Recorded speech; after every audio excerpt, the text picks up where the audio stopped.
Hello everyone, this is Utkarsh Shukla from Utkarsh education. इस video में हम बाल विकास के सीटेट के पेपर 1 के 30 मॉडल प्रश्नों को जो यूथ के क्वेश्चन बैंक में दिए हुए हैं उनको सॉल्व करेंगे। इसके माध्यम से आपका रिवीजन होगा, एग्ज़ाम में जो इम्पोर्टेंट क्वेश्चन है उनकी तैयारी अच्छे से होगी।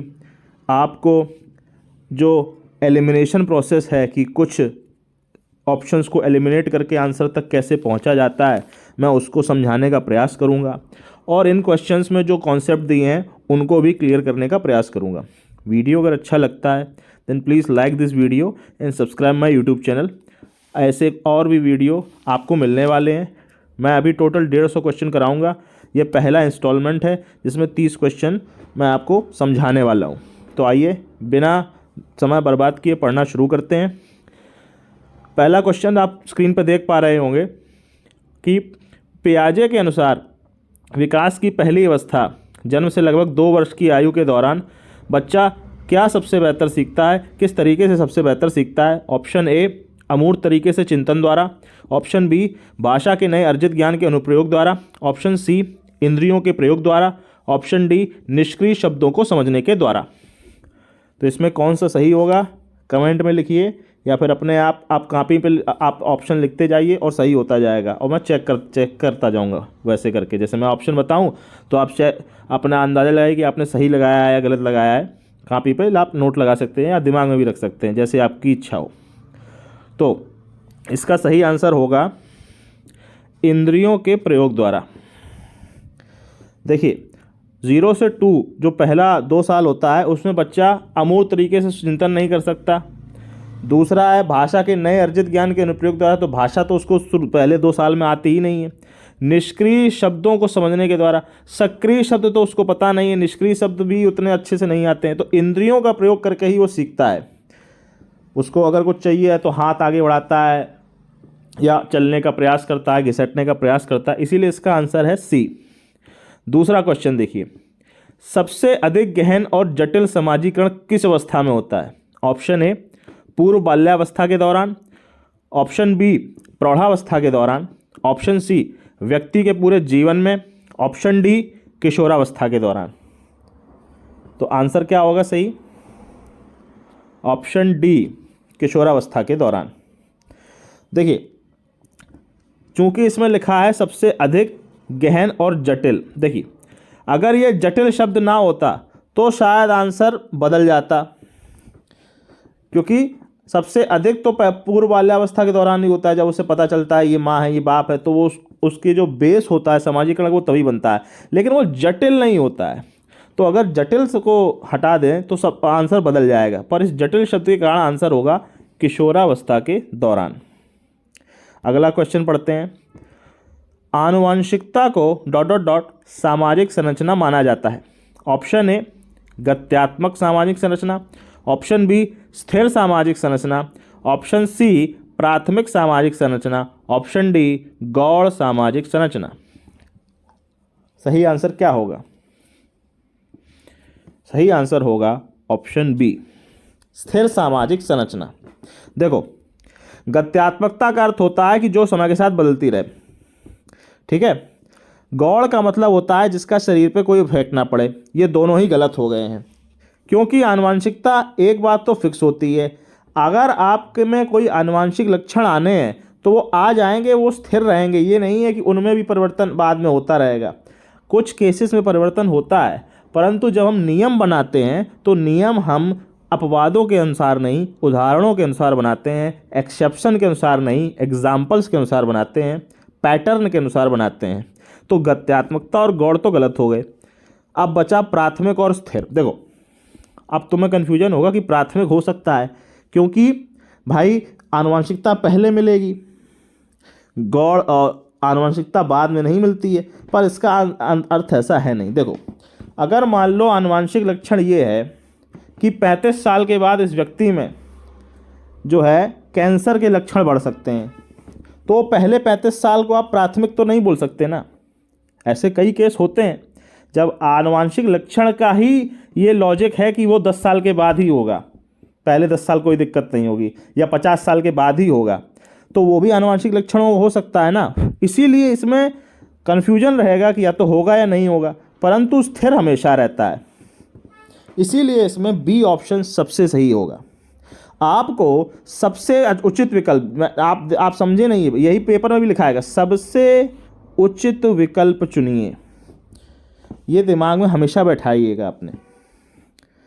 अब आते हैं अगला, सीखने का वह सिद्धांत जो पूर्ण रूप से और केवल अवलोकनीय व्यवहार पर आधारित है, सीखने के किस सिद्धांत से संबंधित है? 4 सिद्धांत ऑप्शन में, पहला व्यवहारवाद, दूसरा संरचनावाद, तीसरा संज्ञानवाद और चौथा विकासवाद। तो इसका आंसर क्या होगा? ए, व्यवहारवाद। देखो, मान लो तुम्हें चारों याद नहीं है, तो बेस्ट गैस के लिए, नेगेटिव मार्किंग तो है नहीं, तो बेस्ट गैस के लिए तुमको करना क्या है, दिमाग लगाना है, केवल व्यवहार पे आधारित कौन सा हो सकता है। संरचनावाद केवल व्यवहार पे तो नहीं हो सकता, तो केवल व्यवहार से तो ए ही ऑप्शन आ सकता है। व्यवहारवाद की डेफिनेशन तो अगर व्यवहारवाद की डेफिनेशन अगर याद नहीं है तो आपको इसको ऐसे ही लगाना पड़ेगा, ठीक है। अब आते हैं अगला क्वेश्चन, निम्नलिखित में से कौन सा समझ के लिए शिक्षण को प्रदर्शित नहीं करता? ऑप्शन ए, समानता और अंतर देखने और सादृश्यता स्थापित करने के लिए विद्यार्थियों की सहायता करना। दूसरा, विद्यार्थियों को एकांकी तथ्यों और प्रक्रियाओं को याद करने के लिए योग्य बनाना। ऑप्शन सी, परिघटना या अवधारणा को अपने शब्दों में अभिव्यक्त करने के लिए विद्यार्थियों को कहना। ऑप्शन डी, कोई नियम कैसे काम करता है इसे स्पष्ट करने हेतु उदाहरण उपलब्ध कराने के लिए विद्यार्थियों को पढ़ाना। ठीक है, तो अब इसमें कौन सा सही ऑप्शन होगा? B option. Option B is correct. कैसे करेक्ट है? पहली चीज, समझ के लिए शिक्षण को प्रदर्शित नहीं करता है। ये जो नहीं शब्द है इस पर भी ध्यान देना है। पहला क्या है कि भाई समानता और अंतर देखने और उसमें सादृश्यता स्थापित करने में विद्यार्थियों की सहायता हमें करनी है, समझ के लिए शिक्षण में ये जरूरी है, तो ये प्रदर्शित नहीं करता है क्या? नहीं, ये प्रदर्शित करता है। सी भी प्रदर्शित करता है, डी भी प्रदर्शित करता है, तो बी ही है जो याद करने पे फोकस कर रहा है। और हमारे एनईपी, एनसीएफ जो भी तुम ले लो, सब में लिखा हुआ है कि रटना कम करवाना है, तो ऑब्वियसली ये प्रदर्शित नहीं करता है, इसीलिए ऑप्शन बी सही होगा। अगला क्वेश्चन, निम्नलिखित में से कौन सी विशेषता आंतरिक रूप से अभिप्रेरित बच्चों के लिए सही नहीं है? समझिए इसको, निम्नलिखित में से कौन सी विशेषता आंतरिक रूप से अभिप्रेरित बच्चों के लिए सही नहीं है? ऑप्शन ए, वे कार्य करते समय उच्च स्तर की ऊर्जा प्रदर्शित करते हैं, वे चुनौती भरे कार्यों को प्रदर्शित करते हैं, वे हमेशा सफल होते हैं, उन्हें कार्य करने में आनंद आता है। कौन सा सही होगा इसमें? Option C. क्यों? अभिप्रेरित बच्चों के लिए, जो बच्चे मोटिवेटेड हैं, जो बच्चे जोश से भरे हुए हैं, उनके लिए कौन सी विशेषता नहीं है? उनमें क्या नहीं पाया जाता? उनमें उच्च ऊर्जा होती है, उनमें चुनौती भरे कार्यों को पसंद करने की इच्छा होती है, उन्हें मज़ा आता है, वो सफल होते हैं? नहीं, कभी कभी असफल भी हो सकते हैं, ऐसी बात नहीं है। तो इसीलिए ऑप्शन सी सही होगा, क्योंकि ये नहीं है। ठीक है, अगला क्वेश्चन है, एक शिक्षिका अपनी कक्षा को प्रतिभाशाली बच्चों की योग्यताओं की उपलब्धि चाहती है। अपने उद्देश्य की प्राप्ति के लिए उसे क्या नहीं करना चाहिए? प्रतिभाशाली बच्चों को बढ़ाना है तो क्या ना करे?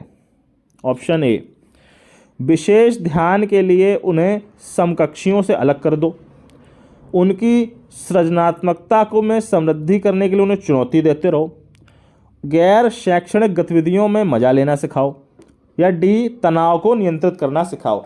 इनमें से क्या ना करे वो? तो ऑब्वियसली ऑप्शन ए सही होगा। हमारे एनसीपी, एनईपी ये सब में जो है वो है कि समावेशी कक्षा होनी चाहिए, प्रगतिशील कक्षा होनी चाहिए, तो आप अलग तो कर ही नहीं सकते, तो ऑप्शन ए है। बाकी तुम उन्हें चुनौती देना चाहो खूब दो, उन्हें आनंद लेना सिखाना है खूब सिखाओ, उन्हें टेंशन हो रही है तो उसको नियंत्रित करना है खूब सिखाओ, बस उन्हें अलग नहीं करना है। तो जो नहीं करना है वो ऑप्शन ए ही है। अब आते हैं अगले क्वेश्चन पे। छोटे शिक्षार्थियों में निम्नलिखित में से कौन सा लक्षण पठन कठिनाई का नहीं है?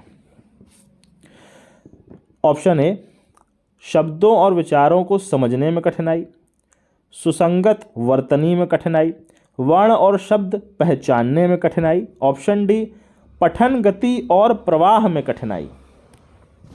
देखो ऑप्शन इसमें सही होगा कौन सा? ए। क्यों सही होगा ये? देखो, पठन कठिनाई का अर्थ है कि वो कठिनाई पढ़ने से संबंधित होनी चाहिए और नहीं पूछी गई, यानी कि 3 कठिनाइयाँ होंगी जो पठन कठिनाई में होंगी और एक होगी जो नहीं होगी। पठन गति और प्रवाह में कठिनाई, ये तो पठन कठिनाई हो ही गई। शब्द पहचानने में कठिनाई तभी आएगी जब आप उसे पढ़ने बैठेंगे, तो ये भी होगी। सुसंगत वर्तनी में कठिनाई भी तभी आएगी जब तुम पढ़ के बोलने का प्रयास करोगे। तो एक ही बचा, जब समझने में कठिनाई आने का आएगा प्रयास करोगे तुम, क्योंकि शब्दों और विचारों को समझने में कठिनाई सिर्फ पढ़ने से नहीं, सुनने से भी हो सकती है। अगर मैं तुमसे कुछ बोल रहा हूं, तुम उसको नहीं समझ पाए, मेरे विचारों को नहीं समझ पाए, तो उसमें पठन कठिनाई तो नहीं आई, उसमें तो श्रवण कठिनाई, सुनने वाली कठिनाई आई ना। इसीलिए ऑप्शन ए सही हो सकता है, सबसे उचित यही है। आइए अब अगले पे पढ़ते हैं। शिक्षार्थियों का आत्म नियम किसकी ओर संकेत करता है? ऑप्शन ए, विद्यार्थी निकाय द्वारा बनाए गए नियम, स्व अनुशासन और नियंत्रण, अपने सीखने का स्वयं पर्यवेक्षण करने की उनकी योग्यता, या विद्यार्थियों के व्यवहार के लिए विनिमय बनाना। कौन सा सही होगा इसमें? Option C. देखो, विद्यार्थी निकाय द्वारा बनाए गए नियम, जो विद्यार्थी परिषद होती है, विद्यार्थी का संघ बना हुआ है, विद्यार्थियों का गैंग बना हुआ है, उसके नियम तो आत्मनियम में नहीं आएंगे। ठीक है। अब आए डी पे, विद्यार्थियों के व्यवहार के लिए नियम तुम थोड़ा ही बनाओगे। अगर विद्यार्थी नहीं बना रहा है, तुम बना रहे हो, तो वो आत्मनियम नहीं आएगा, तो वो भी गलत हो गया। अब बी और सी दोनों ठीक हैं, तो सबसे उचित आंसर कौन सा लगाओगे? देखो, स्व अनुशासन और नियंत्रण एक आत्म नियम नहीं है, ये आत्म नियम को फॉलो करने के लिए जरूरी चीजें हैं। तुमने एक नियम बनाया कि तुम्हें सुबह उठना है, ठीक है, तो सुबह उठने के लिए जो अपने आप को तुमने दृढ़ कर लिया है, उसे स्व अनुशासन कहा जाएगा। तुमने अलार्म लगा दिया है, तुमने किसी और से नहीं कहा है कि मुझे उठा देना, तो वो स्व अनुशासन में तो आएगा। लेकिन स्व अनुशासन अपने आप में नियम थोड़ा ही है। नियम तो है कि हमें सुबह 5 बजे उठना है डेली, तो वो ये इसमें नहीं आएगा। अपने सीखने का स्वयं पर्यवेक्षण करने की उनकी योग्यता, जो सीखा है उसकी खुद टेस्टिंग करने का नियम आत्मनियम हो सकता है। इसीलिए इसमें आंसर सी होगा। कोई भी डाउट हो तो कमेंट बॉक्स में पूछ लेना या टेलीग्राम पे पूछ लेना। अब आते हैं अगले क्वेश्चन पे। निम्नलिखित में से किस कथन को सीखने के लक्षण के रूप में नहीं माना जाता है? ऑप्शन ए, व्यवहार का अध्ययन सीखना है। ऑप्शन बी, अनअधिगम अनलर्निंग भी सीखने का एक हिस्सा है।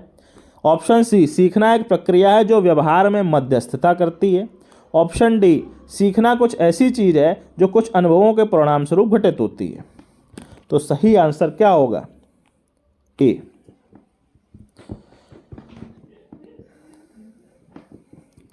अब आप क्वेश्चन सुनिए, समझिए। किसी कथन को सीखने का, देखो, यानी कि इन 4 में 3 ऐसी चीजें हैं जो सीखने का लक्षण हैं। बच्चा सीख रहा है, उससे यही पता चलेगा इन 4 में से 3 से। एक चीज़ ऐसी होगी जिससे ये समझ में नहीं आएगा कि बच्चा सीख रहा है या नहीं सीख रहा है। इसमें ये क्वेश्चन है, और नहीं इस क्वेश्चन को दिमाग में, शब्द को ध्यान में रखिएगा। अनअधिगम भी सीखने का हिस्सा है, बिल्कुल है, तो ये सीखने का ही लक्षण में आएगा। सीखना एक प्रक्रिया है, बिल्कुल है, तो ये भी सही है। सीखना ऐसी चीज है जो कुछ अनुभवों के परिणाम स्वरूप गठित होती है, ये भी बिल्कुल सही। तो ये तीनों सीखने के लक्षण तो हैं ही। व्यवहार का अध्ययन सीखना है, हो भी सकता है, नहीं भी हो सकता है। तो सबसे उचित आंसर तो ए ही होगा इसमें, क्योंकि बाकी 3 तो पक्का सीखने से संबंधित हैं। अब आए अगले क्वेश्चन पे। सिद्धांत के रूप में रचनावाद क्या है? ऑप्शन ए, सूचनाओं को याद करने और पुनः स्मरण द्वारा जांच करने पर बल देने वाला। तो ऑप्शन बी, शिक्षक की प्रभुत्वशाली भूमिका पर बल देता है। ऑप्शन सी, अनुकरण की भूमिका पर केंद्रित होता है। ऑप्शन डी, दुनिया के बारे में अपना दृष्टिकोण निर्मित करने में शिक्षार्थी की भूमिका पर बल देता है। कठिन कठिन क्लिष्ट हिंदी लिखी है, लेकिन पेपर में भी ऐसी ही आएगी, तुम्हें यही शब्द समझने होंगे। ठीक है, मैं तुम्हें इसीलिए हल्की भाषा में अब समझाना शुरू करूंगा, लेकिन शब्द दिमाग में रखना, ऐसे ही आएंगे कठिन कठिन। अब क्वेश्चन फिर से है, रचनावाद इन चार में से क्या है? तो आंसर सही होगा, आप लोग सोचिए और लगाइए, डी। ओके, पहला, पुनः स्मरण यानी रटना, याद करना, शिक्षक सबसे जरूरी होना चाहिए। अनुकरण की भूमिका में भी शिक्षक सबसे जरूरी होगा, तो बी गलत, तो सी भी गलत। रचनावाद का अर्थ होता है कि तुम अपने दृष्टिकोण खुद बनाओ, अपने दृष्टिकोण की रचना खुद करो, अपने ज्ञान की रचना खुद करो। तो उससे संबंधित ऑप्शन केवल एक ही है, डी। ठीक है, अब आते हैं अगले क्वेश्चन पर। उससे पहले मैं कलर चेंज कर दूं, नीला कर देता हूं। चलो, हाँ 12वां क्वेश्चन, सृजनात्मक शिक्षार्थी वह है जो परीक्षा में हर बार अच्छे अंक प्राप्त करने के योग्य होता है, वो जिसकी पार्श्व चिंतन और समस्या समाधान अच्छी होती है, वो जो ड्राइंग और पेंटिंग में अच्छा होता है, वो या वो जो बहुत बुद्धिमान होता है, वो। सृजनात्मक शिक्षार्थी क्या होगा इनमें से, बताओ? तो आंसर होगा बी। क्यों भाई? हर बार अच्छे अंक से सृजनात्मक का क्या मतलब? रट के भी आ सकते हैं, उससे सृजनात्मक का कोई संबंध नहीं है। बुद्धिमान है केवल, तो सृजनात्मक से संबंध नहीं है। कई ऐसे लोग होते हैं जो गणित बहुत अच्छे से लगा लेते हैं, लेकिन इतिहास उन्हें घुसता ही नहीं है, गणित के मामले में बहुत बुद्धिमान है। ड्राइंग और पेंटिंग केवल आर्ट से संबंधित है। ठीक है, ऐसा नहीं हो सकता है क्या कि साइंटिस्ट सृजनात्मक हों जो आर्ट वाले ना हों? एपीजे अब्दुल कलाम ने मिसाइल मैन कहे जाते हैं हमारे, तो क्या उनको आप सृजनात्मक की श्रेणी में नहीं रखेंगे? मिसाइल टेक्निक का जो उन्होंने विकास किया है। सृजनात्मक विद्यार्थी का मतलब होता है जो इंटेलिजेंट भी हो और वाइज भी हो और क्रिएटिव भी हो, तीनों चीज़ें होनी चाहिए। पार्श्व चिंतन जो अच्छे से कर सके। पार्श्व चिंतन का मतलब होता है पार्श्व चिंतन का मतलब होता है जो किसी एक चीज़ के विभिन्न पहलू समझ सके। और समस्या समाधान तो समस्या समाधान है, कोई समस्या आए उसका समाधान ढूंढने का प्रयास करे। तो इसीलिए इसका आंसर बी सबसे सही होगा। अगला क्वेश्चन, अवधारणाओं का विकास मुख्य रूप से किस चीज़ का हिस्सा होता है? पहला शारीरिक विकास, दूसरा सामाजिक विकास, तीसरा संवेगात्मक विकास, चौथा बौद्धिक विकास। तो ऑब्वियसली आंसर, तुम दो लोग कंफ्यूज हो रहे होगे बी और डी में, सही आंसर होगा डी। शारीरिक विकास का अवधारणाओं से कोई संबंध नहीं है, सीधी बात। ठीक है, गधे घोड़े बूढ़े जैसे भी बच्चे होंगे सब एक प्रकार से बढ़ते हैं, शरीर उनका इतना अलग नहीं होता है। संवेग का संबंध भी शरीर से ही होता है। ठीक है, संवेग यानी इमोशन भी बोल सकते हो, और एक संवेग होता है जो तुम्हारी गतिविधियां होती हैं हाथ पैर चलाने की, उनको भी संवेग बोल सकते हो। तो इमोशन का भी अवधारणाओं से संबंध ऐसे नहीं होगा। तुम्हारी किस अवधारणा में कौन सा इमोशन निकलेगा वो तुम भले ही सोच लो, पर इमोशन की क्वालिटी कंट्रोल करना इतना आसान तो होता नहीं। अब सबके सब महात्मा बुद्ध तो है नहीं, इसीलिए ये दोनों उचित आंसर नहीं है। अब आए सामाजिक या बौद्धिक। अब तुम कहोगे कि सर हमारी अवधारणाएं समाज को देख के ही बनती हैं, तो हमारा सामाजिक विकास भी होता है, और हमारी अवधारणाओं के हिसाब से हमारी बुद्धि बढ़ती है, और हम धीरे धीरे जैसे जैसे एक्सपीरियंस होता जाता है हम बुद्धिमान होते जाते हैं, तो बौद्धिक विकास भी होता है। तो इन दोनों में मुख्य रूप से किसका हिस्सा है? तो जब आप यहाँ पे अवधारणाओं पे यहाँ पहुँचा तो तुम्हें यहाँ देखना है मुख्य रूप से वो बौद्धिक विकास का हिस्सा होगा, गौण रूप से कम रूप से वो सामाजिक विकास का हिस्सा होगा। मुख्य रूप से बौद्धिक विकास इसलिए होगा क्योंकि बुद्धि के विकास में अवधारणाओं का जो इस्तेमाल सबसे ज़्यादा है। सामाजिक विकास में अवधारणाओं का योगदान उतना नहीं है जितना बुद्धि के विकास में है। तो मुख्य रूप से हिस्सा किस में आएगा, वो बौद्धिक विकास में आएगा, क्योंकि बौद्धिक विकास में अवधारणाएं सबसे ज़्यादा इंपॉर्टेंट है। अब आते हैं अगले प्रश्न पे। व्यक्तिगत शिक्षार्थी एक दूसरे से किस चीज़ में भिन्न होते हैं, यानी कि दो बच्चों में क्या अंतर होगा। पहला विकास क्रम, दूसरा विकास की सामान्य क्षमता, तीसरा बुद्धि और विकास के सिद्धांतों में, और चौथा विकास की दर में। क्या आंसर होगा? आंसर होगा डी। ठीक है, कैसे?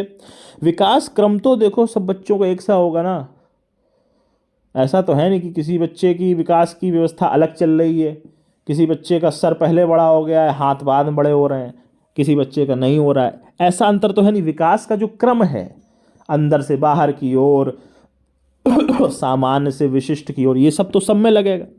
विकास की सामान्य क्षमता भी सब बच्चों में पाई जाएगी।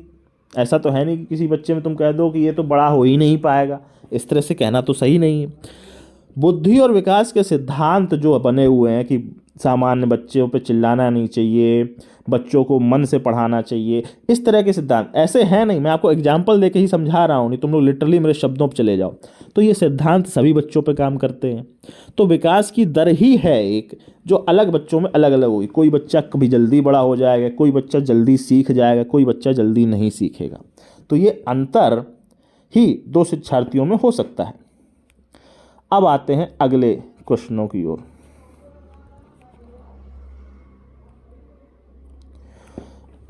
देखो क्वेश्चन है, बच्चे के उचित विकास को सुनिश्चित करने के लिए उसका स्वस्थ शारीरिक विकास एक महत्वपूर्ण आवश्यकता है या नहीं है। ये कथन सही है या गलत है, ये बताओ।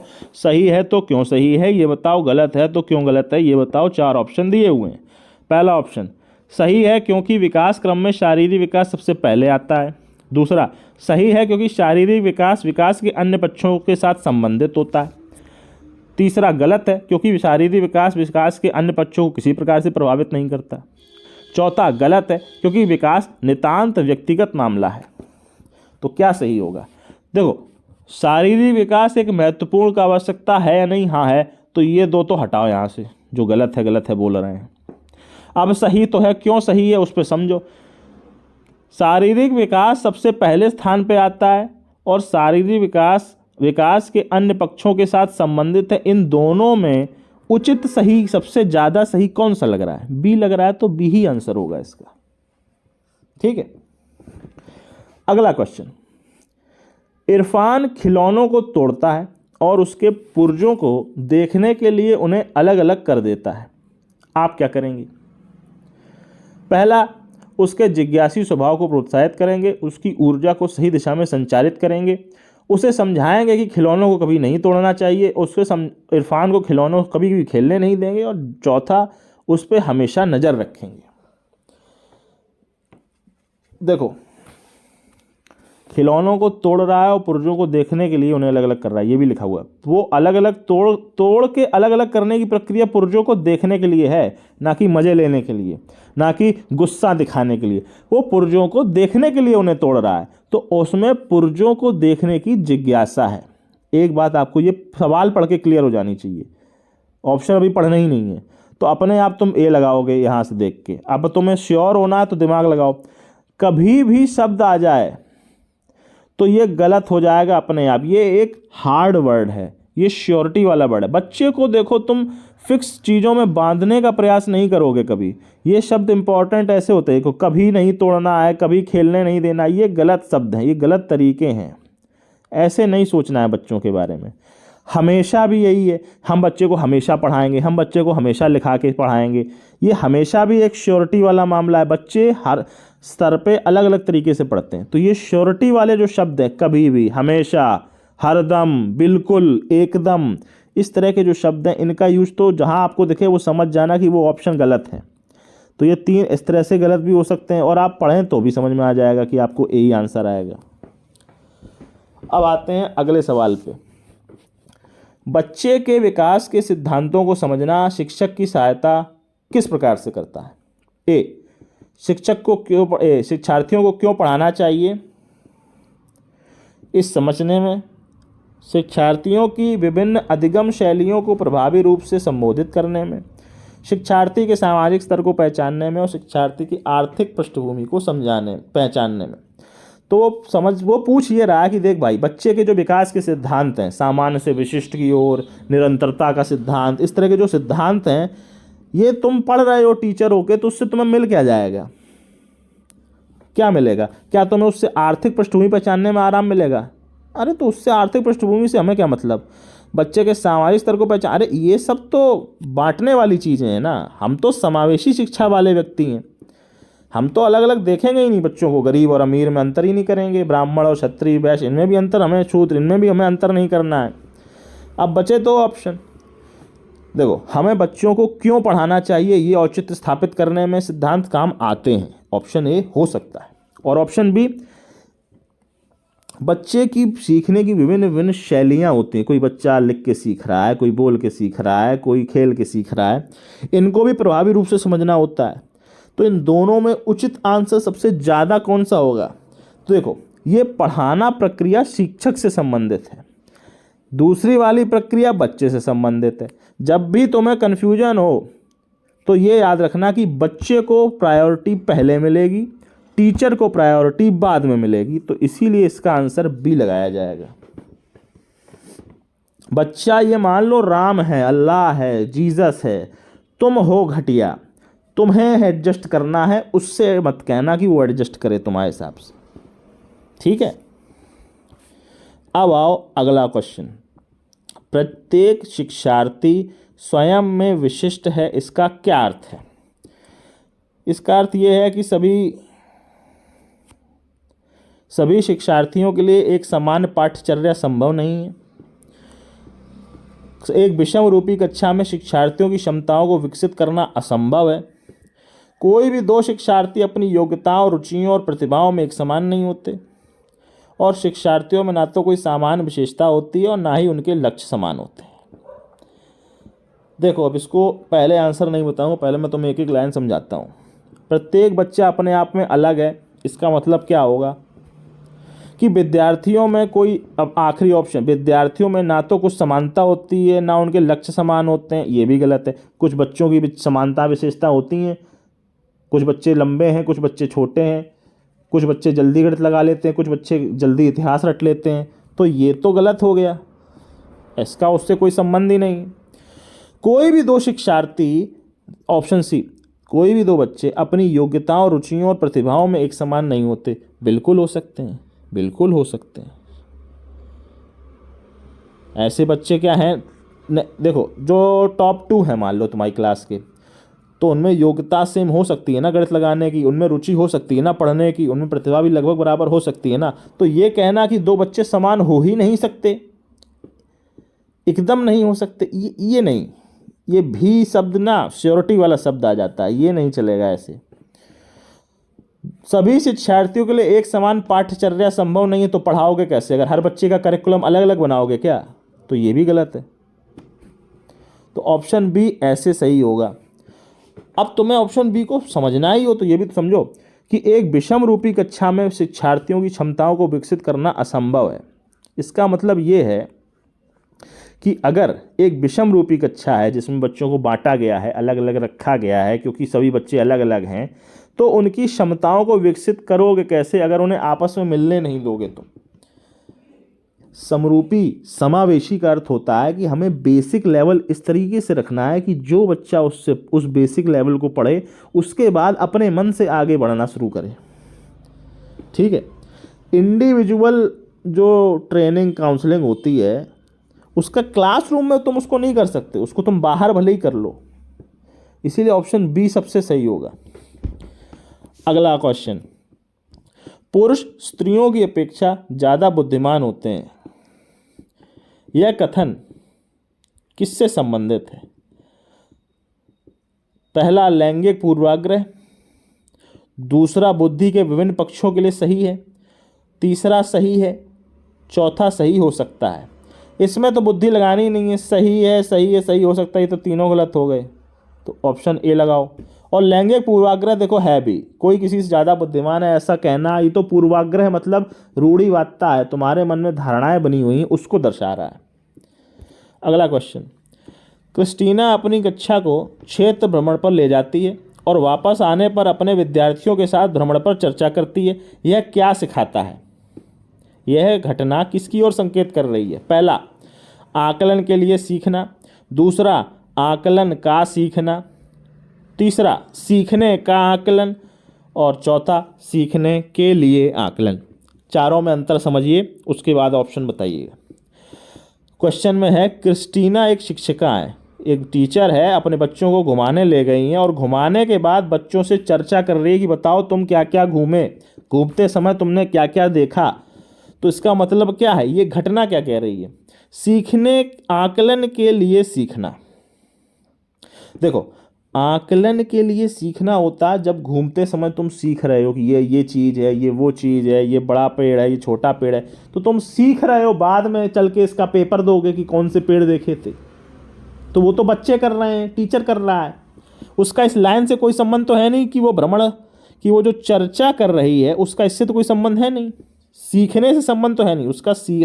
देखो, टीचर चर्चा कर रही है तो ऑब्वियसली वो आकलन कर रही है, तो एक तो दिमाग में ये भर लो कि ये आकलन से संबंधित है, सीखने से नहीं। तो ऑप्शन ए और ऑप्शन बी तो गलत हो गए सीधे सीधे, ठीक है। एक मिनट रुकना, हाँ, ऑप्शन ए और ऑप्शन बी तो गलत हो गए क्योंकि वो सीखने से संबंधित है, आकलन से नहीं। सीखना है। सी और डी में दोनों में आकलन हो रहा है, असेसमेंट दोनों में नीचे दो ऑप्शन में हो रहा है, तो कौन सा, सीखने का आकलन हो रहा है या सीखने के लिए आकलन हो रहा है? देखो, ऑप्शन डी सीखने के लिए आकलन तब होता है जब तुम क्लास में, जो घुमाने से पहले तुम क्लास में पूछती कि कहाँ घूमने जाना है, अब तुम उन्हें एवेल्युएट कर रही हो कि कोई कहाँ जाना चाहता है, उसके बाद तुम निष्कर्ष पे जाओगे कि सीखने के लिए कहाँ जाना है, तो वो सीखने के लिए आकलन से में आएगा। सी ऑप्शन है सीखने का आकलन, क्या क्या सीखा उसका आकलन किस में हो रहा है? सी में, और वही हो रहा है भ्रमण के साथ चर्चा में। तो इसका आंसर क्या होगा? सी। अब आया अगला क्वेश्चन,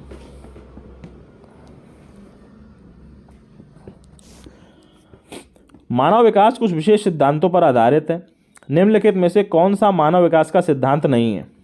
ठीक है, पहला सामान्य से विशिष्ट, दूसरा प्रतिवर्ती सिद्धांत, तीसरा निरंतरता सिद्धांत और चौथा अनुक्रमिकता सिद्धांत। तो देखो भाई, सामान्य से विशिष्ट सिद्धांत तो विकास का सिद्धांत होता है, बच्चे पहले नॉर्मल चीज़ें सीखते हैं उसके बाद कठिन चीज़ें सीखते हैं। निरंतरता का सिद्धांत भी सही है क्योंकि निरंतर विकास होता है, वृद्धि, ग्रोथ एक समय के बाद रुकती है, डेवलपमेंट, विकास होता रहता है। अनुक्रमिकता का सिद्धांत भी ठीक है कि पहले हमारा विकास एक दिशा में होता है, ये नहीं कि कहीं भी कुछ भी होने लगेगा, एक क्रम होता है। और अनुक्रम से मतलब ये भी होता है कि जो वंशावली है हमारी, जो हमारे गुणधर्म हैं, गुणसूत्र हैं, उनके हिसाब से चलेगा, जो आनुवांशिकता है उसके हिसाब से भी चलेगा। ये दोनों ही बातें अनुक्रमिकता में आती हैं कि एक क्रम में चलेगा और आनुवांशिकता के क्रम में चलेगा। तो एक ही ऑप्शन बचता है जो नहीं होगा, प्रतिवर्ती सिद्धांत। अगला क्वेश्चन, निःशक्त बच्चों के लिए समेकित शिक्षा की केंद्रीय प्रायोजित योजना का उद्देश्य क्या है? ... में निःशक्त बच्चों को शैक्षिक अवसर उपलब्ध कराना, मुक्त विद्यालयों, ब्रांड लीव एसोसिएशन के विद्यालयों, नियमित विद्यालयों, विशेष विद्यालयों। तुम्हें पता नहीं है कि केंद्रीय प्रायोजित योजना क्या है? चलो, इस तरह से कैसे लगाओगे? अगर केंद्रीय प्रायोजित योजना पता ही ना हो तो क्या करोगे? समेकित शिक्षा पता होगी ना, समावेशी शिक्षा, सब बच्चों को एक साथ पढ़ाना है, सब बच्चों में अंतर नहीं करना है, इतना तो समझ में आता ही है ना। अगर इतने से ही तुम समझ जाओगे तो तुम बिना केंद्रीय प्रायोजित योजना को जाने बिना ही तुम इस सवाल को लगा सकते हो। कैसे लगाओगे? मान लो मैं इस सवाल को लगा रहा होता, देखो, समेकित शिक्षा है और निःशक्त बच्चों को पढ़ाना है, तो विशेष विद्यालयों में तो नहीं पढ़ा सकते। समावेशी शिक्षा कहाँ से होगी जब तुम बच्चों को अलग अलग कर दिए? ठीक है, मुक्त विद्यालयों से कोई संबंध नहीं है। ब्लाइंड रिलीफ एसोसिएशन के विद्यालयों, फिर वही हो गया बात, अलग अलग काहे पढ़ा रहे हो? ब्लाइंड बच्चों को अलग पढ़ा रहे हो, उनको अलग पढ़ा रहे हो, ठीक है, साथ पढ़ाओ और पढ़ाते समय उनके लिए अलग से व्यवस्था अलग चलेगी, लेकिन अलग ही पढ़ाना वो गलत होता है। तो ऑब्वियसली आंसर सी होगा। रेगुलर विद्यालयों में पढ़ाइए पर उन पर विशेष ध्यान दीजिए क्योंकि उन्हें समस्याएं हैं। समावेशी शिक्षा का यही मतलब होता है, ठीक है। बिना केंद्रीय पेड़ योजना में क्या लिखा है हमें नहीं पता, पर हमने ये सवाल को लगा लिया हम लोगों ने, ठीक है। इसी तरह से आपको एग्जाम में भी लगाना है। दिमाग खोल के बैठोगे तो सीटेट यूपी टेट से ज़्यादा सरल लगेगा। अगला क्वेश्चन, निम्नलिखित में से कौन सा कथन सीखने के बारे में सही है? ऑप्शन ए, सीखने के किसी भी चरण पर सीखना संवेगात्मक कारणों से प्रभावित नहीं होता। सीखना मूल रूप से मानसिक प्रक्रिया है। बच्चों द्वारा की गई त्रुटियां यह संकेत करती हैं कि किसी तरह का सीखना नहीं हुआ है। सीखना उस वातावरण में प्रभावी होता है जो संवेगात्मक रूप से सकारात्मक हो और शिक्षार्थियों को संतुष्ट करने वाला हो। इसमें फिर वही बात फंसेगी कि सबसे ज़्यादा उचित आंसर कौन सा है। देख भाई, सीखना मूल रूप से मानसिक प्रक्रिया, ये तो गलत हो गया। नहीं, सीखना विभिन्न प्रक्रियाओं का मिक्सचर होता है, शारीरिक प्रक्रिया, मानसिक प्रक्रिया, सामाजिक प्रक्रिया, तो ये तो गलत है, ठीक है। सीखने के किसी भी चरण पर सीखना संवेगात्मक कारकों से प्रभावित नहीं होता, बिल्कुल होता है। होता कैसे नहीं है? तुम्हारा मन नहीं लग रहा है मान लो, तो तुम्हारा सीखना प्रभावित नहीं होगा क्या? बेमन से पढ़ोगे तो भी उस पूरे नंबर आ जाएंगे क्या? ये भी गलत है। अब देखो ऑप्शन सी और डी, बच्चों द्वारा की गई त्रुटियां यह संकेत करती हैं कि किसी तरह का सीखना नहीं हुआ है। तो ऑब्वियसली ये बात देखोगे तो सही है। अगर बच्चे को तुमने जोड़ना सिखाया, फिर बच्चे को जोड़ने का सवाल दिया और फिर भी बच्चा नहीं जोड़ पा रहा है, तो ऑब्वियसली कहीं ना कहीं गड़बड़ तो हुई है, ठीक है। और डी ऑप्शन में लिखा है कि सीखना जिस वातावरण में होता है जो संवेगात्मक रूप से यानी इमोशनल रूप से फीलिंग वाइज पॉजिटिव रहे और बच्चों को संतुष्ट करने वाला हो। तो इन दोनों में सबसे सही तो पॉजिटिव स्टेटमेंट तो यही है ना। जब तुम्हें उचित आंसर देखना हो तो मैंने अभी क्या कहा था, बच्चे और टीचर में बच्चे को प्रायोरिटी देनी है। पॉजिटिव स्टेटमेंट जो अच्छा स्टेटमेंट हो और नेगेटिव स्टेटमेंट जिसमें कुछ ना करने की बात हो रही हो, उसमें जो पॉजिटिव स्टेटमेंट है उसको प्रायोरिटी आपको देनी है। डी भी सही है पर वो नेगेटिव स्टेटमेंट है ना कि बच्चा सीखना नहीं हो रहा है। सी भी सही है पर वो पॉजिटिव स्टेटमेंट है, इसीलिए इसमें डी आंसर सही होगा। अगला क्वेश्चन, असेसमेंट मूल्यांकन का मुख्य उद्देश्य क्या होना चाहिए? यह निर्णय लेना कि क्या बच्चे को अगली कक्षा में भेजें, सीखने में होने वाली कमियों का निदान करना और उपचार करना, बच्चों की कमियां निकालना, बच्चों की उपलब्धि को मापना। इसमें ऑब्वियसली बी आंसर होगा बिना किसी टेंशन के। अगली कक्षा में भेजें केवल इसके लिए नहीं होना चाहिए उद्देश्य, होता है पर वो अलग बात है, लेकिन होना चाहिए, आदर्श क्या होना चाहिए वो पूछा गया। कमियां निकालना मापना इससे कोई संबंध नहीं होना चाहिए, तो ऑप्शन बी सही है। अगला क्वेश्चन, शिक्षार्थी जो पहले सीख चुके हैं उसकी पुनरावृत्ति और प्रत्यास्मरण में शिक्षार्थियों की मदद करना महत्वपूर्ण है, क्यों? ऑप्शन ए, पूर्व पाठों को दोहराने का यह एक प्रभावी तरीका, यह बच्चों की स्मृति को बढ़ाता है जिससे सीखना सुदृढ़ होता है, यह किसी भी कक्षा अनुदेशन के लिए एक सुविधाजनक शुरुआत होती है। ऑप्शन डी, नई जानकारी को पुरानी जानकारी से जोड़ के सीखने को समृद्ध बनाया जाता है। अब इन चार में से ऑप्शन कौन सा सही है? डी। क्यों सही है? देखो, बच्चे जो पहले सीख चुके हैं उनको रिवाइज कराना है, क्यों जरूरी है? ताकि पुराने पाठों को दोहराने का एक प्रभावी तरीका, इससे क्या संबंध है भाई? तरीका क्यों प्रभावी है वही तो पूछा जा रहा है कि रिवीजन क्यों करना चाहिए। अब तुम नीचे लिख दो क्योंकि रिवीजन करने का बहुत बढ़िया तरीका होता है रिवीजन करना, ये कोई बात थोड़ी होती है। इसमें यही तो पूछा है कि रिवीजन क्यों करवाना है। ऑप्शन ए, क्योंकि रिवीजन करने में मज़ा आता है, रिवीजन करने में प्रभाव बढ़ेगा, ये कोई लॉजिक नहीं है। ऑप्शन बी, यह बच्चों की स्मृति को तेज करेगा जिससे सीखना सुदृढ़ होगा। इस बात का अर्थ यह होगा कि सीखने के लिए रटना जरूरी है, मेमोरी होना बहुत ज़रूरी है, तो ये बात तो गलत है। ऑप्शन सी, देख भाई ये कक्षा को आगे बढ़ाने के लिए ना बहुत ही सुविधाजनक शुरुआत होती है, जो एक बहुत सही बात है।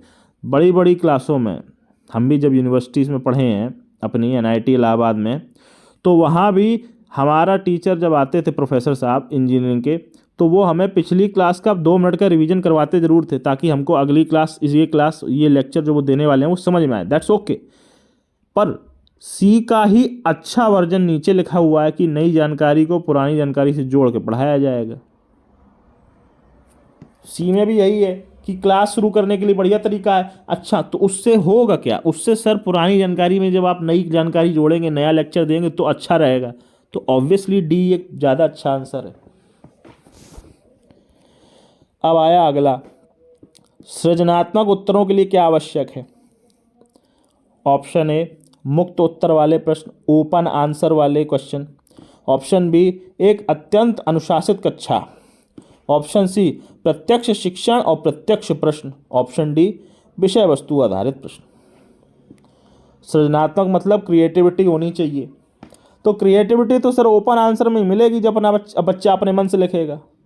उसका डिसिप्लिन से कोई संबंध नहीं है, उसका डायरेक्ट क्वेश्चन से कोई संबंध नहीं है, उसका करिकुलम से कोई संबंध नहीं है। क्रिएटिविटी तो सर बिना किसी बाउंड्री के होती है। अगला क्वेश्चन, शिक्षार्थियों को क्या करने के लिए प्रोत्साहित नहीं करना चाहिए? ऑप्शन ए, अधिक से अधिक पाठ्य सहगामी प्रक्रियाओं में भाग लेना। शिक्षक जो पूछ रहे हैं उन सभी क्वेश्चन को उत्तर याद करने हैं आपको। ऑप्शन सी, कक्षा के अंदर और बाहर अधिक से अधिक क्वेश्चन पूछने हैं। ऑप्शन डी, समूह कार्य में दूसरे शिक्षार्थियों के साथ सक्रिय रूप से अंतःक्रिया करनी। तो ये तो आपको समझ में आ गया होगा क्या नहीं करना है, रट्टा नहीं करवाना है, तो ऑप्शन बी हो जाएगा आंसर। हमें रटवाना नहीं है। अब आए आखिरी के क्वेश्चनों पे। देखो, निम्नलिखित में से कौन सा रचनात्मक आकलन के लिए उचित उपकरण नहीं है? ऑप्शन ए, सत्र परीक्षा। ऑप्शन बी, प्रश्नोत्तरी और खेल। ऑप्शन डी, मौखिक प्रश्न। और ऑप्शन सी, दत्त कार्य। इसमें भी बात वहीं फंसेगी, उचित आंसर कौन सा है? 2-3 सही निकले अगर। देखो भाई, उचित उपकरण नहीं है तो जो उचित उपकरण हैं उन्हें हटाओ। खेल विधि उचित उपकरण होती है। रचनात्मक आकलन का मतलब होता है क्रिएटिव आकलन करिए। ये नहीं है कि उसे बस एक 6/10 नंबर का क्वेश्चन दे दिए, 8 नंबर में बांट दिए, इस तरह से नहीं करना है। रचनात्मक आकलन करना है, उसको समझाना भी है, आपको भी समझना है कि उसने क्या दिमाग लगाया होगा, किस बुद्धि से ये लिखा है, उसका मतलब इस तरह से आपको रचनात्मक आकलन करने। तो ये प्रश्न उत्तर और खेल तो आ जाएगा। मौखिक प्रश्न में भी यही होगा, तुम बच्चे से कुछ पूछोगे, बच्चा अपने हिसाब से उसके जवाब देगा, रट के नहीं पूछेगा। तो ये भी सही है रचनात्मक आकलन में। अब आए सत्य परीक्षा और दत्त कार्य। देखो, ये दोनों में अगर ओपन आंसर क्वेश्चन जो पिछले क्वेश्चन में पूछा गया था, अगर इनमें ओपन क्वेश्चन दे दिए तो मुक्त उत्तर वाले दे दिए तो ये तो सही हो जाएंगे, और नहीं दिए तो नहीं होंगे। ठीक है, तो अब तुम्हें दिमाग लगाना है कि जनरली तुम सत्र परीक्षा जो देते हो उसमें कभी तुम्हें मुक्त आंसर वाले क्वेश्चन दिखे हैं? नहीं ना। तो ऑब्वियसली जो दत्त कार्य है वही आंसर होगा।